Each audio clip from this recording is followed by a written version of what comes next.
A risk assessment is the process carried out in an attempt to identify any potential risks and evaluating with ways on how to prevent the risk from happening. In Appendices 2 we have a risk assessment for a netball tournament, which is well structured and easy to follow. This is an advantage as you can clearly see the risks that they are trying to prevent and how they are identified. They have also included the additional controls needed if the current control risks are not sufficient. In Appendices 3, which is more of a basic risk assessment, with very limited preventive measures and the boxes are filled out of little information.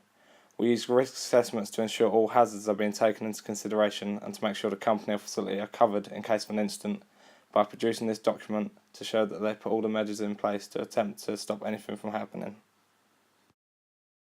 A daily inspection is a form which must be completed in a facility to check all equipment and lighting, for example, is acceptable to use. By doing daily inspections it prevents any incidents from occurring, such as equipment being completely safe to use without having parts broken. In the Sport England daily inspection we can see how well organised and structured the checklist is, with many different potential risks checked off to ensure everyone in the facility is safe. A negative of the sheet is that it can be very long and requires a lot of time. This can lead to many staff members ignoring the importance of the checklist and simply ticking off each box without checking fully. We need daily inspections to ensure the facilities open to the public are in full working order without putting anyone at risk. The medical consent form is a document you must provide a football club with, for example, the details of the emergency contacts in case of any incidents you may be involved in. In Appendices 5 we have the FA Charter Standard Medical Consent Form. The form is very clear with large spaces which allows it to be easily readable. A negative of this form is that the information on the form could be filled in incorrectly, which leads to a coach unable to be getting hold of a parent in case of an emergency. We need these forms so coaches are able to contact parents or guardians in case of an incident involving children that are part of the team. An incident report form is the form which must be filled out when someone within a facility, for example, bumps their head. This shows that the facility has taken the correct procedure to ensure that they provide the aid and the information of what happened. In Appendices 10 we have a blank incident report form. The form is very clear and has large boxes for writing to be detailed to ensure the staff members are able to provide the correct details of what happened and how they helped the injured party. A negative of this blank document is that members filling in the form may be very basic in the details that they write, because either their knowledge is lacking or they don't know how to fill out the form correctly. We need accident report forms so companies are able to note down what happened in case of the injured party becomes in a worse state. From this they are able to show anyone the steps they took to help the injured party.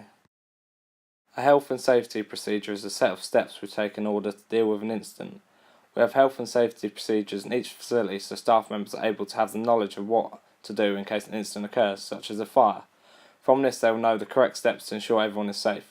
In Appendices 6 we have the Sport England Health and Safety Procedure. The document has lots of information to ensure everyone has good knowledge on what to do and how to execute a procedure correctly. However, this information can be ignored due to the amount. People will only skim read and miss important parts of the document, which can lead to make an incident worse. The FA Safeguarding Policy is information on how to ensure every child in your care as a coach is safe and how to deal with any incidents which may arise. In Appendices 7 we have the document coaches are provided with to read. The document is very clear and easy to follow with large amount of information for coaches to read, which includes a lot of detail of who to contact if they have any queries as well. However, this information can be ignored. This can lead to coaches making mistakes and going against the policy, which can lead to further action. We need the policy to ensure all children are safe and coaches understand that their safety is more important than anything else. A session plan is the detail noted down to create a session for a set sport, including the details of what will be involved in the session in terms of activities, number, age of the children involved. In Appendices 8 we have a very detailed basketball session which is organised and includes the resources that are needed and how the session will pan out. However, it does not mention who will be involved in the session. Comparing this with Appendices 9, which is a blank session plan, it includes the boxes to note down the age, so the coach knows who is turning up.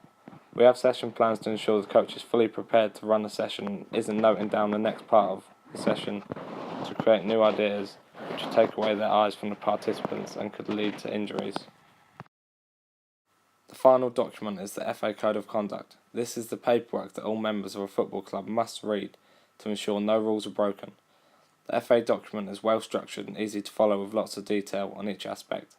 However, the document does not provide a contact detail for a coach or parent if they notice anything which breaks these rules, which can lead to them simply ignoring an incident which they have seen or taking it into their own hands.